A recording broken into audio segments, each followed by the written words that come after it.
हमारी संस्कृति, हमारे संस्कार सदा रहे हमारे साथ। भारत के महान ग्रंथों और काव्यों का संपूर्ण संकलन। सब्सक्राइब करें तिलक। प्रार्थना की खुशबू, साइकिल प्योर अगरबत्ती। युद्ध, वो भी जरासंध से। निश्चय ही महाराज, हम लोग आपसे द्वंद युद्ध की इच्छा लेकर आए हैं। बोलो, स्वीकार है? अरे क्या मतीय भ्रम के शिकार हो गए हो ब्राह्मण? तुम लोग शांत रहो याचक। तुम लोग ब्राह्मण हो या ब्राह्मण के वेश में कोई और? इस समय द्वंद युद्ध की आकांक्षा करने वाला मैं केवल एक योद्धा हूँ। परंतु द्वंद युद्ध समान योद्धाओं के बीच संभव है। जरासंध जैसे पराक्रमी योद्धा के विपक्ष में लड़ने वाले योद्धा का कुल, गोत्र और वंश का तो ज्ञान होना चाहिए ब्राह्मण। महाराज, जरासंध के मुख पर युद्ध के नाम पर ये भय मुद्रा कैसी? तुम भगवान आशुतोष के सामने याचना कर रहे हो। यहाँ इस द्वार से कोई निराश नहीं लौटा है, न ही तुम लौटोगे ब्राह्मण। परंतु मैं ब्रह्म हत्या के पाप से बचना चाहता हूँ, अन्यथा तुम तीनों अब तक स्वर्ग की यात्रा करते होते ब्राह्मण, समझे? दो महान राज्य हैं, उनको अपने अधीन करना परम दुष्कर कार्य है। एक है हस्तिनापुर और दूसरा मगध। क्या ये दोनों महान शक्तियां सहज में ही आपकी अधीनता स्वीकार कर लेंगी? तो फिर मगध राज को मेरी गदा के लिए निश्चित कर दीजिए। इस परिस्थिति में जहां हमारा कार्य नीति से चल जाए, वहां हमें नीति का ही सहारा लेना होगा, और जहां युद्ध अपरिहार्य हो, वहां हमें पूरी शक्ति के साथ आक्रमण करना होगा। यही राजनीति है महाराज। आपके इस कथन से मैं भी सहमत हूं मधुसूदन। महाराज, हस्तिनापुर तो आपके परिवार में ही गिना जाता है, इसलिए उसे आपको पारिवारिक भावनाओं की सहायता से ही जीतना होगा। और मगध राज जरासंध? वो युद्ध प्रिय है और उसे मारना भी सरल नहीं है भीम। उसने भगवान शिव से अनेक दिव्य शक्तियां ले रखी हैं। अच्छा? और महाराज, उसने अपनी भुजाओं के बल से आर्यावर्त के 86 राजाओं को बंदी बना रखा है। उन सबको उसने एक कंदरे में कैद कर रखा है, और जब उनकी संख्या पूरी 100 हो जाएगी, तब वो उन सब की बलि चढ़ा देगा। तो इसका अर्थ यह है कि यदि हम अकेले एक जरासंध को परास्त कर लें, तो उसके बंदी 86 राजा स्वयं ही हमारे अधीन हो जाएंगे?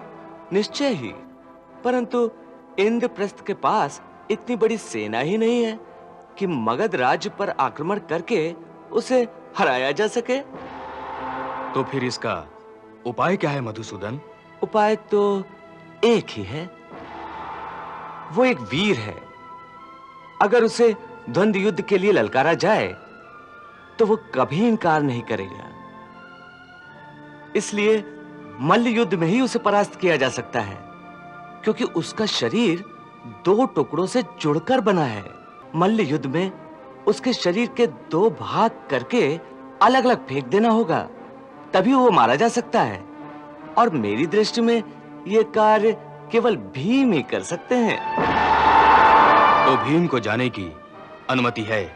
नहीं महाराज, यह कार्य हम मिलकर करेंगे, इसलिए भीम और अर्जुन दोनों को मेरे साथ जाने की अनुमति दीजिए।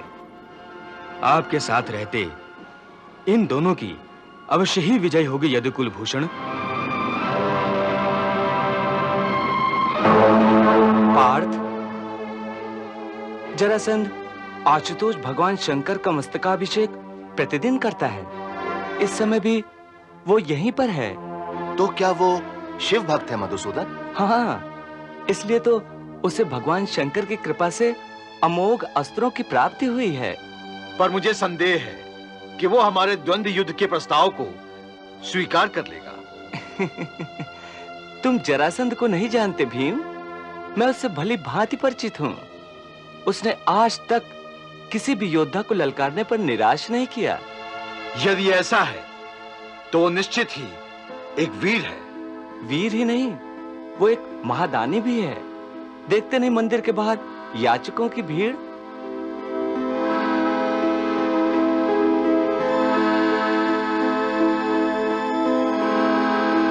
तो क्या वो इन सबको संतुष्ट करेगा?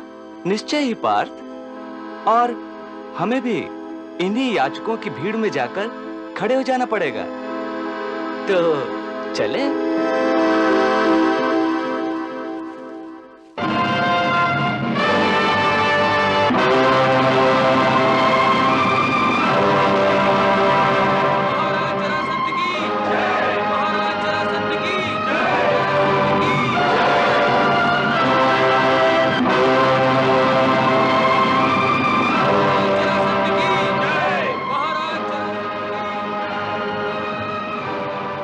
मुझे द्रव्य नहीं चाहिए महाराज।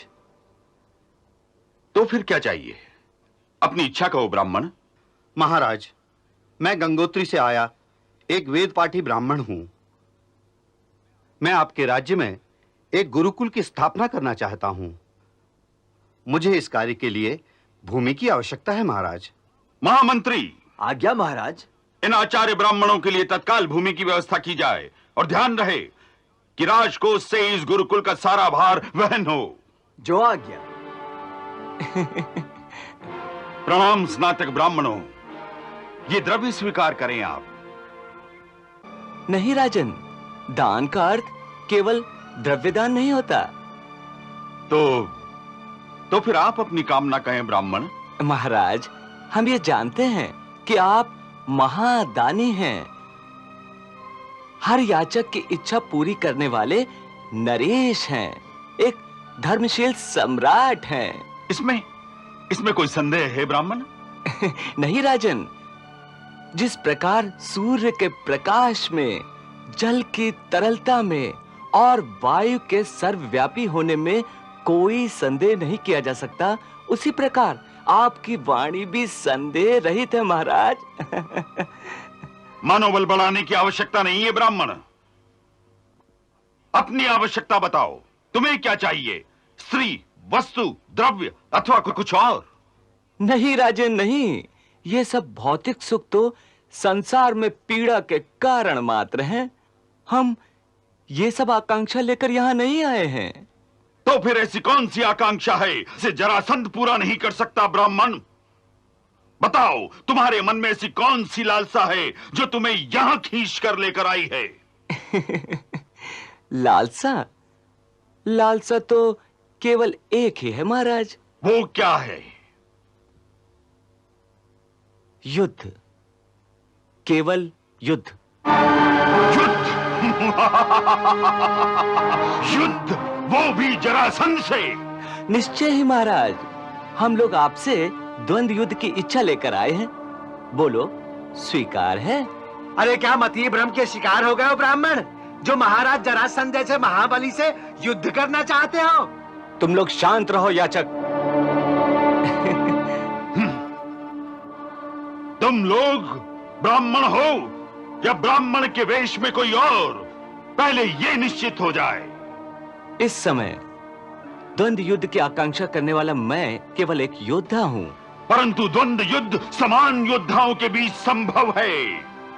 जरासंध जैसे पराक्रमी योद्धा के विपक्ष में लड़ने वाले योद्धा का कुल, गोत्र और वंश का तो ज्ञान होना चाहिए ब्राह्मण। राजन, ये कैसा धर्म पालन है? ये कौन सी मर्यादा है कि एक दान वीर के सामने याचक को अपना परिचय भी देना होगा? महाराज जरासंध के मुख पर युद्ध के नाम पर ये भय मुद्रा कैसी?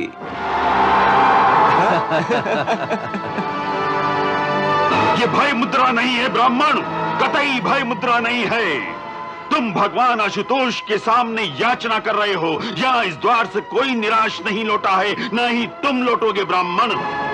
परंतु मैं ब्रह्म हत्या के पाप से बचना चाहता हूं, अन्यथा तुम तीनों अब तक स्वर्ग की यात्रा करते होते ब्राह्मण, समझे?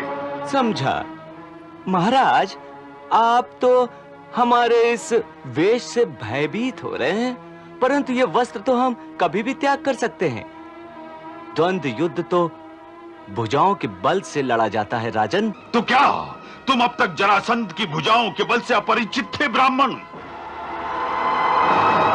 मेरे कारागार में बंदी 86 राजाओं को मेरे बाहुबल का परिणाम ज्ञात हो चुका है ब्राह्मण। वो मृत्यु की प्रतीक्षा कर रहे हैं।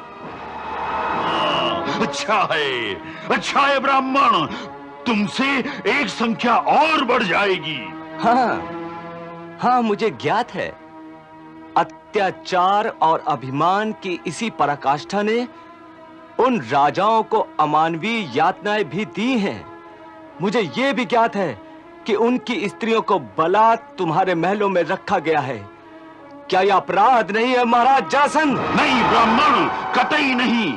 मैंने इन सभी नरपतियों को युद्ध से जीता है। मेरे विचार से जो क्षत्रिय बाहुबल से हीन है, उसे शासक होने का अधिकार कदापि नहीं है, समझे?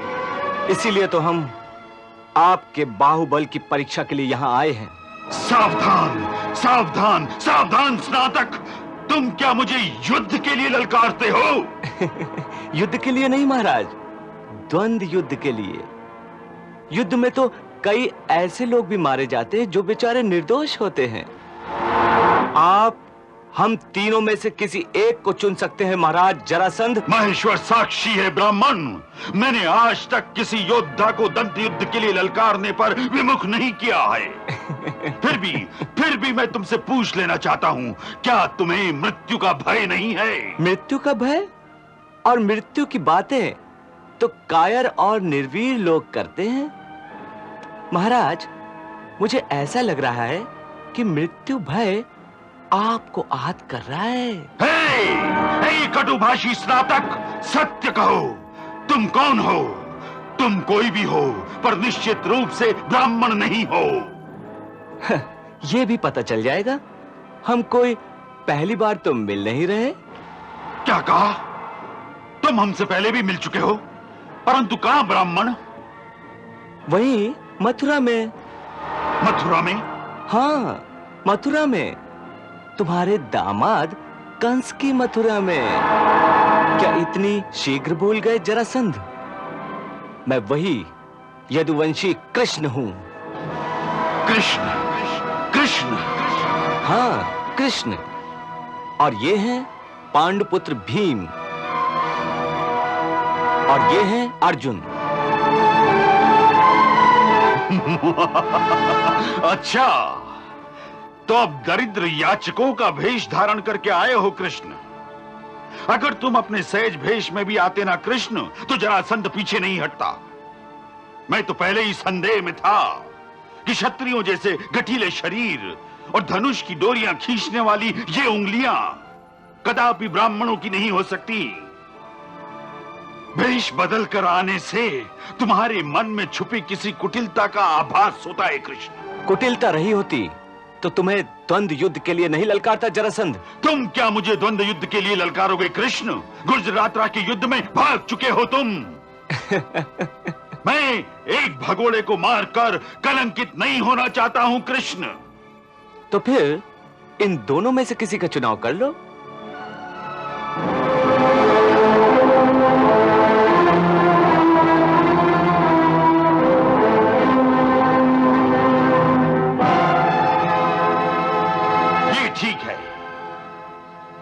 परंतु ये दुर्बल शरीर वाला अर्जुन, ये क्या मेरा सामना करेगा? मेरे एक मुष्टि प्रहार को सहन करने की क्षमता वाला भी नहीं लगता।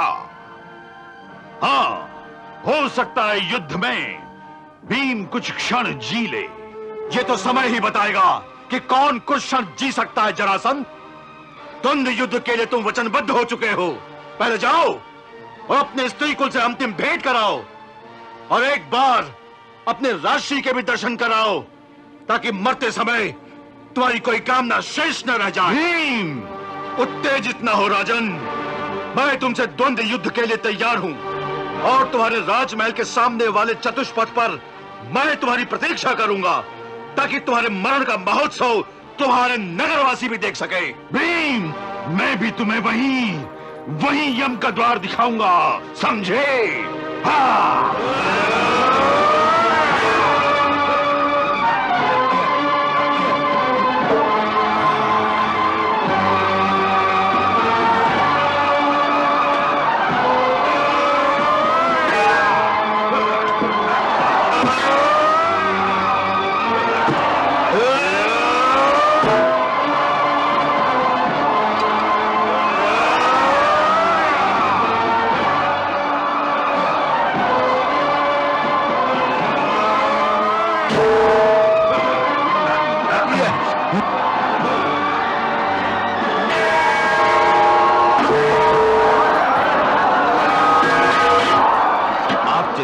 राजकुमार जी, आपके पिताश्री महाराज जरासंध को मल्ल युद्ध में कोई नहीं हरा सकता।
आप स्वयं को श्री कृष्ण के अधीन कर दी। मुझे क्षमा कर दो, मैं मरना नहीं चाहता मधुसूदन, मैं मरना नहीं चाहता। डरो मत पुत्र सहदेव, डरो मत। मैं तो केवल दुष्टों को ही दंड देता हूं, तुम तो निरपराध हो। लो, आज से तुम मगध के सम्राट हुए। जाओ और जाकर अपने पिता के अंत्येष्टि का प्रबंध करो। जो आज्ञा प्रभु। जाओ जरासंध, मेरे सम्मुख मृत्यु होने के कारण तुम भी स्वर्ग के अधिकारी हुए।